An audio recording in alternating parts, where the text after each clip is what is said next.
Amigues i amics de Millor Barcelona, avui culminem les presentacions de la candidatura Millor Barcelona, coalició de solidaritat per la independència i reagrupament independentista amb el suport de la candidatura ciutadana independentista. Hem visitat tots els districtes de la ciutat des del 28 de febrer d'enguany i hem recollit les propostes de barri dels veïns, comerç de proximitat, turisme, mobilitat, transport públic, educació, funcionament de l'Ajuntament de Barcelona i salaris públics. Molts ens heu fet arribar a la necessitat de tenir un alcalde que sigui inconfusiblement independentista.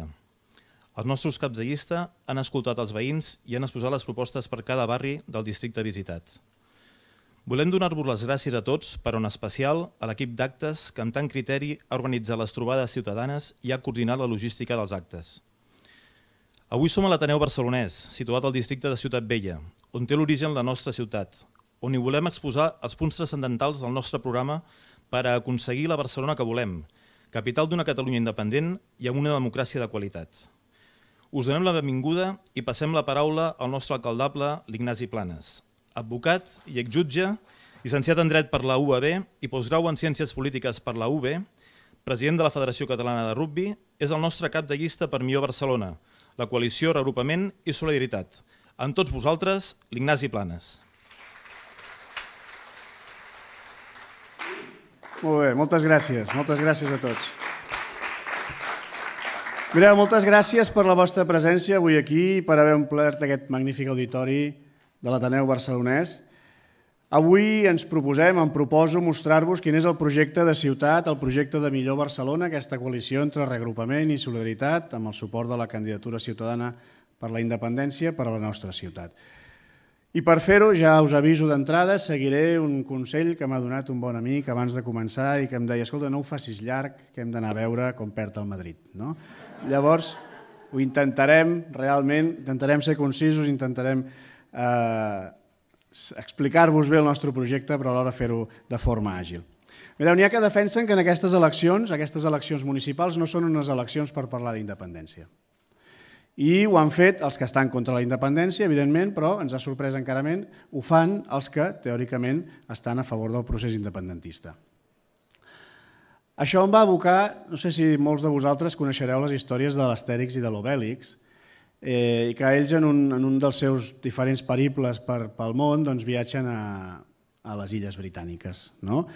I resulta que allà els britànics perden les batalles perquè quan són les 5 de la tarda, cada dia, pleguen, se'n van a prendre el te.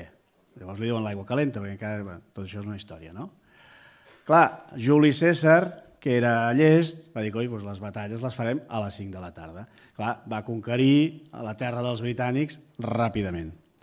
Bé, ara resulta que en ple procés per la independència, quan ens aboquem en unes eleccions el 27 de setembre que poden representar la fita definitiva en la manifestació de la voluntat de llibertat del nostre poble, quan la capital de Catalunya en aquestes eleccions del 24 de maig pot posar-se a treballar a favor o en contra d'aquest procés per la independència en el que tants hem treballat tant de temps, ara resulta que venen alguns a dir-nos que el que ens toca fer ara a tots nosaltres és anar a prendre el te. Doncs escolteu, no ho farem. Parlarem d'independència perquè no hi ha cap país que renunciï a qualsevol fita democràtica per seguir reivindicant allò que creu que és just i allò que creu que li convé. Ara bé, és ben cert que el dia a dia de les persones continua i les administracions municipals són les que estan en el primer front de contacte amb tots els ciutadans, amb totes les ciutadanes, amb tota la gent, en aquest cas, de Barcelona. A partir d'aquí, el que us venim a proposar és cap on anem. Perquè de la mateixa manera que tot camí comença amb un sol pas i, per tant, el següent pas és important, és impossible anar a un bon rumb si no sabem a on ens dirigim. Per això, avui, potser més que mesures concretes, el que volem és explicar-vos un model, una concepció del que és la ciutadania i la ciutat en si mateixa. Ahir, per exemple, per contraposar-ho, vaig sentir aquest debat que van fer alguns dels candidats a les eleccions municipals, que per cert no ens hi van convidar, i vaig posar a la web de Catalunya Ràdio, perquè jo ja estava al despatx, perquè curiosament tots aquests candidats que hi havia, tots ells cobren de l'Estat. No fan la feina per la qual se'ls està pagant, fan la campanya, però és igual, no hi entrarem en això. La qüestió és que vaig posar a la web i sentia el Collboni, deia, no, crearem 30.000 llocs de treball. I sortia el Trias, no, nosaltres 100.000. I com si no fos res, en Bosch, no, 150.000. Bueno, vaig tancar la ràdio, vaig tancar la web, ja he sentit prou, vaig durar poc, 5 minutets, perquè em va semblar barroer. Una autèntica subhasta que juga amb les necessitats, amb les pors, amb les temences de la gent. Això quan parlem de model, parlem d'una altra qüestió. Parlem d'on volem caminar, d'on volem veure'ns, d'on volem deixar aquesta ciutat quan sigui la ciutat dels nostres fills. Barcelona és una ciutat que ha passat moltes dificultats amb la crisi, moltes de les seves famílies han passat dificultats greus, però alhora segueix sent un lloc d'oportunitats. Ara bé, Barcelona no serà millor, i el nostre objectiu és fer una millor Barcelona. Barcelona no serà millor si segueix concentrada en dues activitats principals, la construcció i el turisme. La construcció ja hem vist per què. Perquè representa una activitat que ens ha portat, a través del seu creixement il·limitat, per dir-ho així, ens ha portat a la crisi en la que ara ens hem trobat. I el turisme, perquè estem arribant en aquell moment en què els possibles beneficis que reporta aquesta activitat s'estan veient superats pels grans inconvenients que alhora representa l'enorme massificació, l'enorme condicionament del benestar de tots els ciutadans per aquesta activitat econòmica, sens dubte important, però també en algunes coses perjudicial. Hem identificat aquesta situació com la síndrome de Barcelona, aquella preocupació que observem amb l'actual consistori d'agradar més als nostres visitants que no pas de servir als nostres conciutadans. Trobem barris sencers, per exemple, com el Born, la Barceloneta, Gràcia, en què des de fa anys, ja des del govern del PSC i d'Iniciativa, s'ha procedit a una elitització d'aquests barris, a una pretesa millora a través de la seva reforma, un projecte que en principi hem d'entendre positiu, però que ha comportat de forma col·lateral un augment molt i molt significatiu dels preus de l'habitatge, tant en compra com en lloguer, així com en els arrendaments de locals comercials. Aquesta manera d'entendre les reformes de barri, en què no es té en compte la realitat dels veïns de tota la vida, en què no es té en compte la realitat del comerç que hi era en aquests barris tradicional, el que ha acabat comportant és que aquests barris es buidessin de la gent de tota la vida per ser substituïts a través d'una pressió de compra i d'augment de preus de lloguer per la gent que venia a ocupar aquests nous barris ara reformats. És, per tant, aquesta una primera crisi habitacional, fent servir aquest concepte que fa servir aquesta esquerra renovadora que ara es presenta a Barcelona, que neix de les polítiques del PSC i d'Iniciativa i que, per tant, farien bé de preguntar-los per què en el seu moment van actuar d'aquesta manera i per què van ocasionar aquests problemes que ara venen precisament ells mateixos a denunciar. I parlàvem de comerç. El model comercial barceloní se centra des de fa segles en una nutrida xarxa de petit comerç, concentrat en l'atenció personal al client, en la proximitat i en una economia, el que és potser més important, en una economia de dimensió familiar.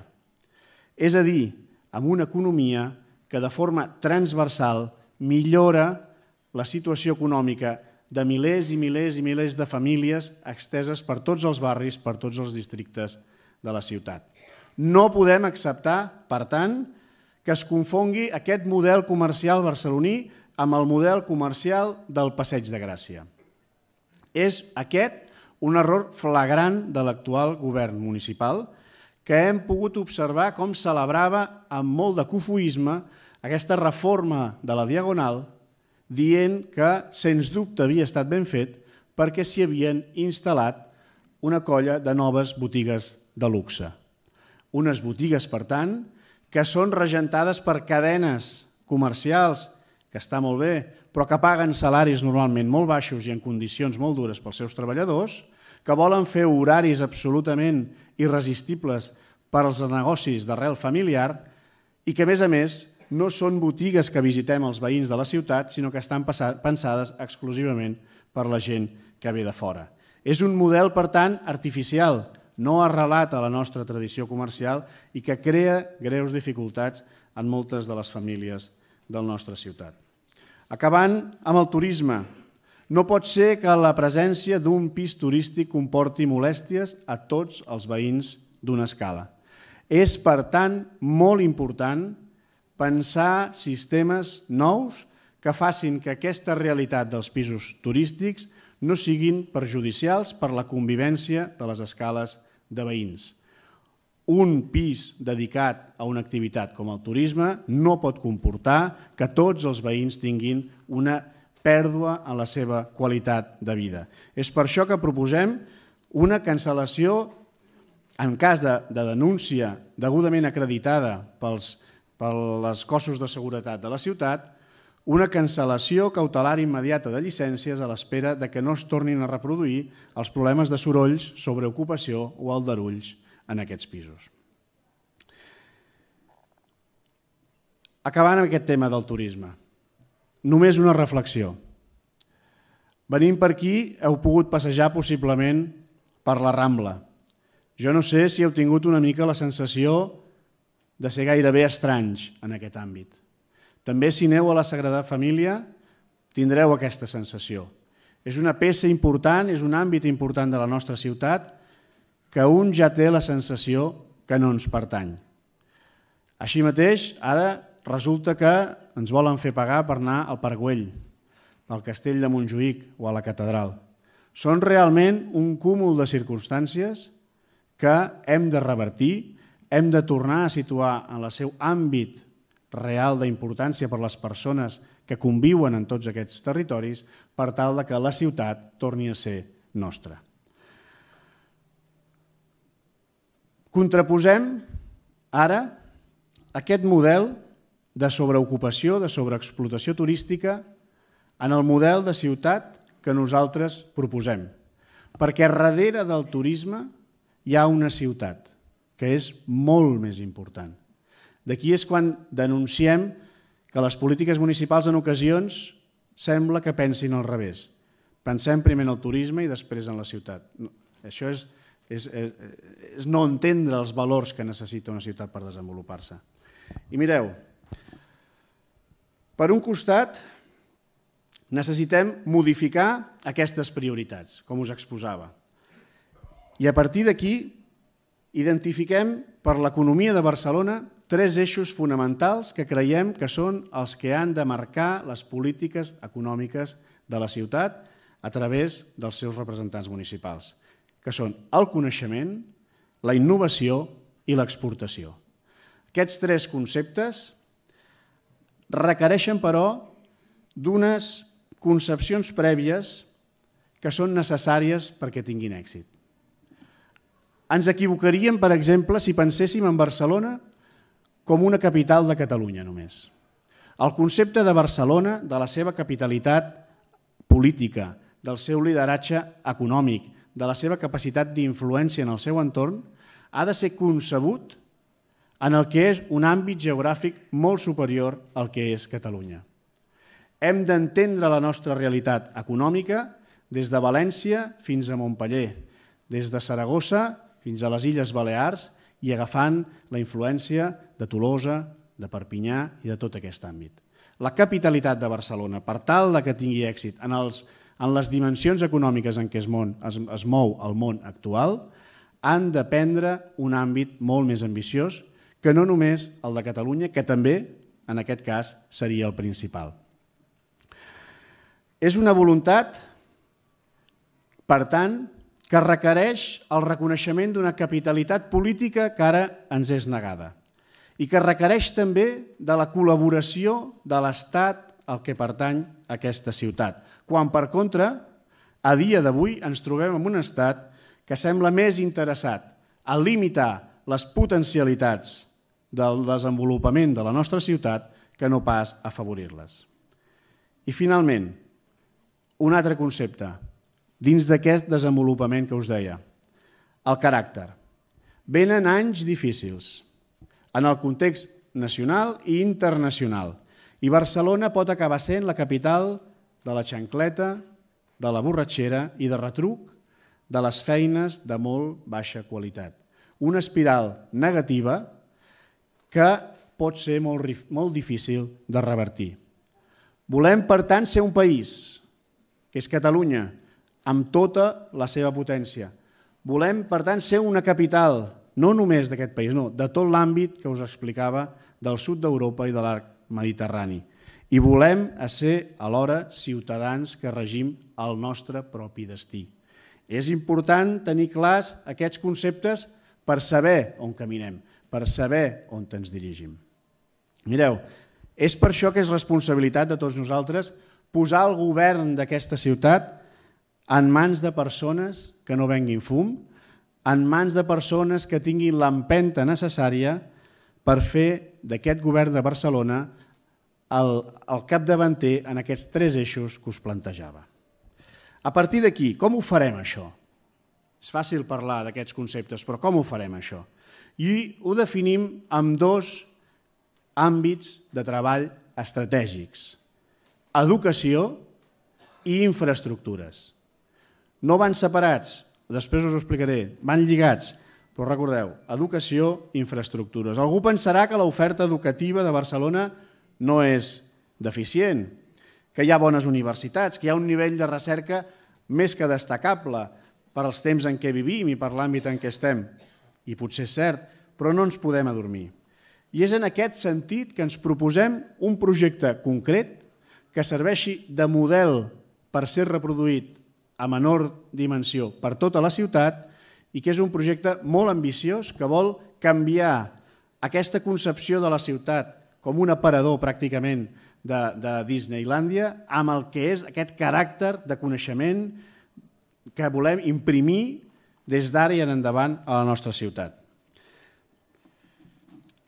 I aquest projecte que us estic exposant és la creació d'una autèntica ciutat dels joves a la qual destinarem 40.000 metres quadrats de sòl en el que es crearan un conjunt d'equipaments culturals, de creació, d'investigació, així com més de 4.000 places de residència d'estudiants amb règim de lloguer a un preu més que assequible que fomenti així l'emancipació dels joves i als quals s'hi accedirà no per preus, no per sortejos, sinó seguint 3 factors: resultats acadèmics, participació en activitats investigadores, socials, culturals o esportives i, en tercer lloc, la necessària inversió dels seus residents del 0,7% del seu temps en tasques comunitàries de la ciutat. Volem crear un entorn de coneixement que convidi al compromís i a la superació, tal com fa aquest Ateneu en el que avui estem, per exemple, tal com ha fet durant segles aquest Ateneu, un espai que recuperi la concepció antiga de l'àgora en què el plaer per l'excel·lència, la cultura i la participació van fer de Grècia el bressol del que som ara. I aquest projecte, com us deia, que l'entenem com un exemple model a seguir, el volem reproduir en cadascun dels barris de la ciutat. Un espai en el que en la dimensió de cada un d'aquests barris hi trobem un nucli potent vinculat a l'educació, vinculat al coneixement, a la cultura, a la participació ciutadana a través de tots els àmbits de les entitats socials, culturals i esportives, que recuperi el batec de la ciutat i la identificació de tots els ciutadans amb un projecte comú. Aquesta no és una aposta a curt termini. Ja us deia que la proposta d'avui no es concentrava en dir el que faríem demà a la tarda, sinó en com pensem una ciutat que sigui diferent a la que ara tenim, que sigui millor, que ens permeti deixar en els nostres fills orgullosos d'haver millorat allò que vam rebre. No és, per tant, aquella subhasta dels 30.000 llocs de treball, no que són 100.000, sinó que és una aposta per uns fonaments ferms per la nostra ciutat. Perquè sigui dit de pas, aquests llocs de treball que us prometen aquests venedors de fum no els crearan ells, perquè no n'han creat ni un de sol de lloc de treball en tota la seva vida. Pràcticament no han creat ni el seu lloc de treball. Els crearà la iniciativa, l'empenta, la confiança, la preparació també dels ciutadans i ciutadanes que amb la seva actitud, amb la seva formació i conscients de la comunitat a la que pertanyen, es comprometran amb un futur millor. Tornem, però, a aquest projecte que us explicava, aquest projecte ambiciós en el que aquests 40.000 metres quadrats de solar es dedicaran. I direu, bueno, i on t'ubiquem això? 40.000 metres són molts, són 4 mansanes de l'Eixample. Realment buides no n'hi ha per enlloc. Doncs mireu, tenim la ubicació ideal. Aquest sòl el recuperarem d'una instal·lació inútil, pur exemple d'un passat no tan llunyà en el que l'Estat espanyol, esclar, ens dominava militarment i ens recordava aquest domini mitjançant la presència constant, vigilant i amenaçadora a la ciutat. En definitiva, ens proposem que sigui enderrocat el castell del Bruc, el quartel del Bruc, i allà farem néixer l'Àgora del Coneixement de Barcelona.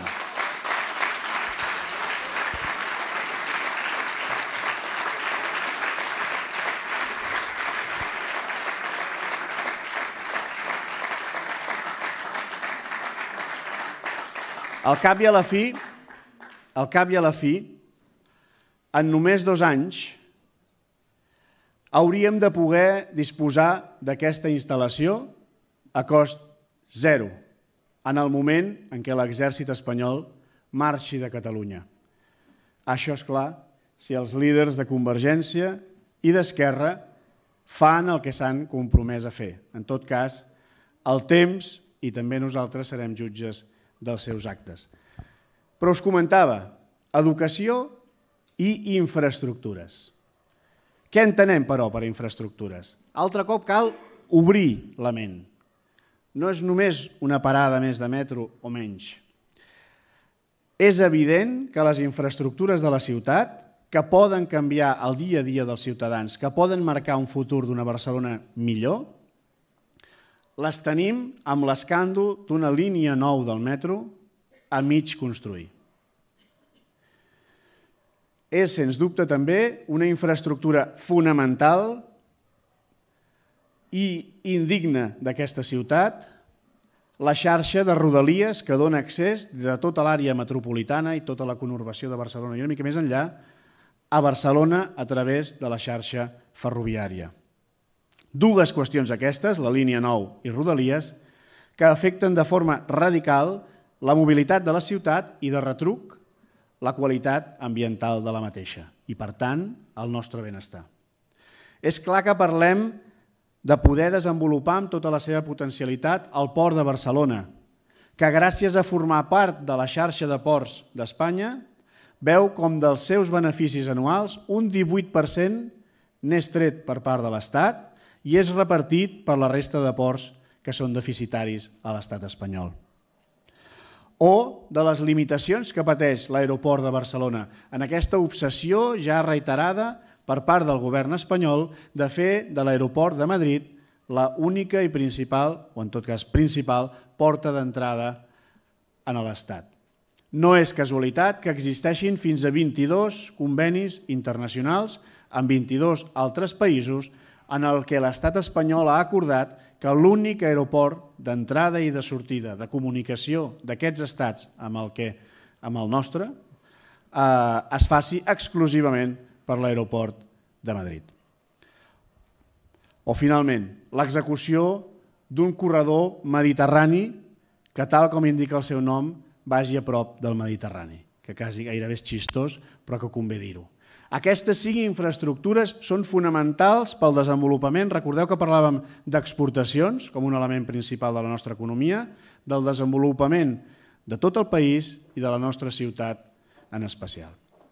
Però, abans, crec que estarem d'acord que la independència faria esclatar aquestes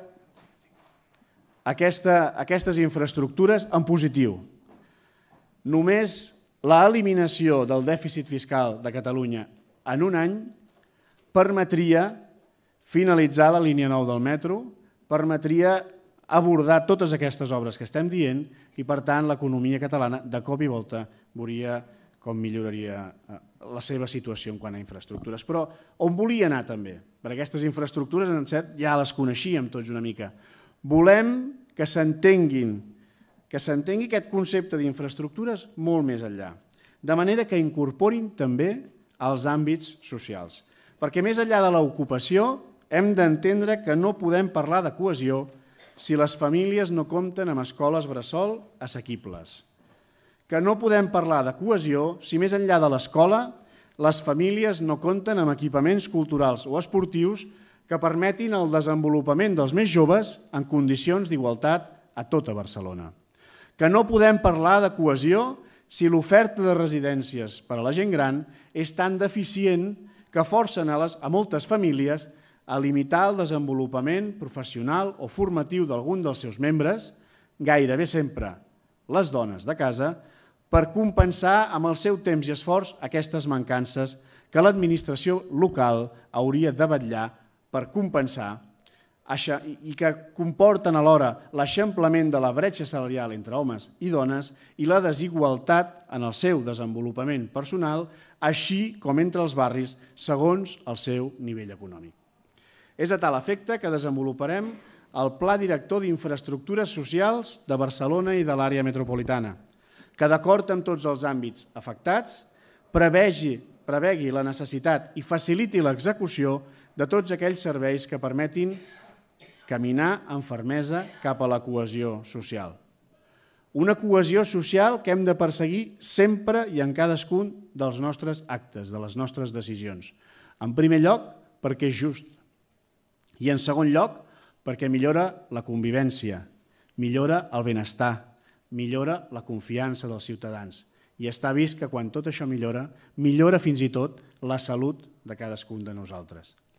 Aquest concepte, per tant, ha de formar part de l'essència d'aquest nou estat que serà Catalunya i ha d'informar totes i cadascuna de les polítiques que desenvolupi l'Ajuntament de Barcelona. Mireu, no vull tornar a passar la vergonya de veure un anunci per televisió en el que un banc demana donacions de llet per donar-les als infants no del Nepal, no d'Haití, als infants de Catalunya. És impresentable.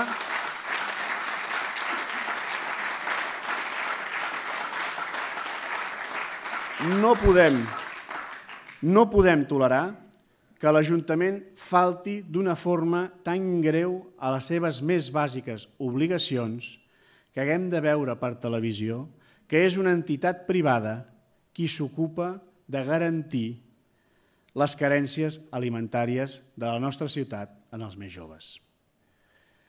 Dit això, i enfilo ja una mica al final de la meva intervenció, cal, per dur endavant tota aquesta visió de ciutat, un substrat previ, crear les condicions perquè això succeeixi. I aquí és on entra la recuperació d'un element fonamental, que és la confiança entre el ciutadà i l'administració. No podem repetir el model d'estat espanyol. No podem repetir aquest model d'administració fonamentat en la perpetuació d'unes èlits administratives que acaben comportant, com hem vist, per desgràcia també a casa nostra, un sistema en què la corrupció, l'amiguisme i el nepotisme formen part del dia a dia d'aquestes administracions. És, per tant, una necessitat que podem ja abastar fins i tot sense parlar d'independència, perquè això sí que depèn de nosaltres mateixos. Simplement per tenir una nova i millor administració, ens cal una nova i millor manera de fer política. D'aquí els nostres compromisos. La limitació de mandats, perquè cal imposar el servei a la comunitat i no la perpetuació dels vividors de la política en els càrrecs. La retribució única, perquè no podem tolerar que l'alcalde de Barcelona, com a exemple màxim,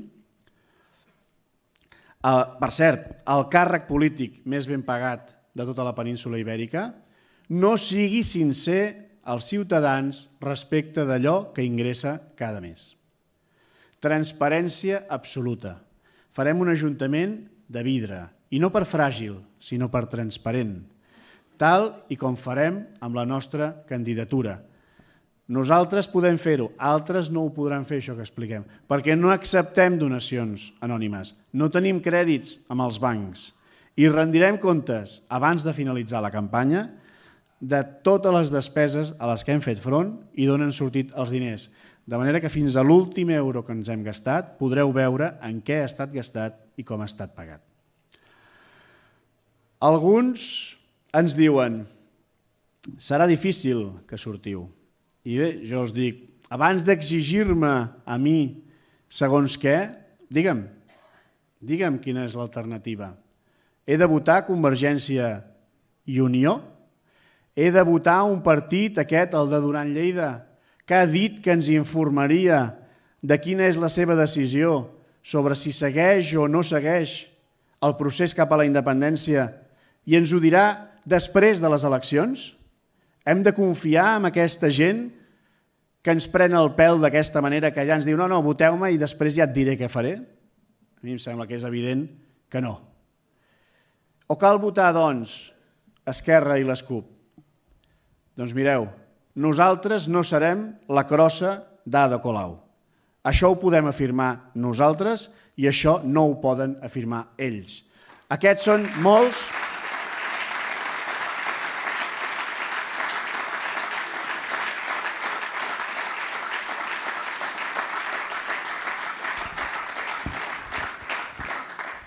És per això que us ofereixo un últim compromís. Cap vot de Millor Barcelona serà llançat, perquè la nostra feina no caduca el 24 de maig. La nostra feina, en qualsevol dels casos, comença el 24 de maig, el dia de les eleccions, perquè ens comprometem amb tots i amb totes els que hagueu donat la confiança en aquesta candidatura pels propers 4 anys. No per ara fins a les eleccions, sinó des de les eleccions fins a les següents, amb aquests anys tan transcendentals que viurem. Seran 4 anys en el que us puc assegurar que estareu orgullosos d'haver votat Millor Barcelona, perquè veureu l'esforç, el compromís i el coratge que tant trobem a faltar en altres formacions. Mireu, espero haver-vos mostrat una bona pinzellada del que soc i del que penso. Aquells que ja em coneixíeu haureu identificat aquesta campanya en concret i aquesta xerrada d'avui simplement com un pas més en el mateix camí i en la mateixa direcció en la que porto tota la meva vida. Aquells que no em coneixíeu ja sabeu qui sóc. Jo no em despullo els cartells, però us puc mostrar ben nu el meu retorn constant a la idea. Tot això que estem proposant, tot això que estem fent, aquest gran equip format per Millor Barcelona, Reagrupament, Solidaritat i la candidatura ciutadana per la independència, no és feina d'un, però, no és feina meva només, ben al contrari. És feina de molts que ens hem posat d'acord per treballar conjuntament per aquest objectiu comú tan important. És per això que m'agradaria, en primer lloc, que pugés aquí per agrair-li la seva feina l'Elisabet Hernández, número 2 de la llista i primera representant de Solidaritat.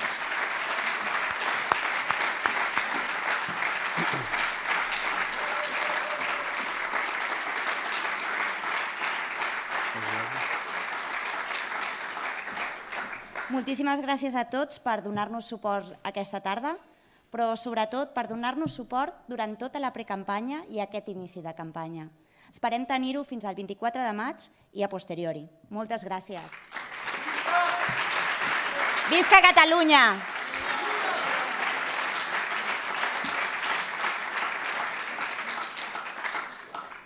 I ara també aprofitaré per presentar-vos les persones que ens acompanyen a la llista. En aquest cas, els aniré citant pel nom i us demano que aneu pujant, si us plau, perquè ens agradarà molt tenir-vos aquí al nostre costat. Són el Francisco García, el Cristian Arbós, la Maria Victòria Valls, el David Folk, l'August Andreu, la Virgínia Vallejo, la Roser García, el Joan Coll, l'Amàlia Bosch, la Mireia Folk, el Josep Maria Benguerel, la Natàlia García, l'Elisabet Valls, el Jordi Navazo, l'Albert Aragonès, el Joaquín Ciudat, la Victòria Marcó, en Francesc Dubé, en David Pérez, l'Àngel Armero, la Sílvia Loscos, el Josep Maria Caral, en Carles Rafales, la Clara Selma, Maria Jesús Serrano, l'Enrique Emilián, l'Eduard Lomas, el Xavier Morell, el Jaume Nogueroles, la Pilar Llopart, el Josep Seguer, el Guillem Góngora, en Carles Bosch, l'Angelina Garcia, la Mercè Pardo, en Càstor Bayo i en Josep Morell.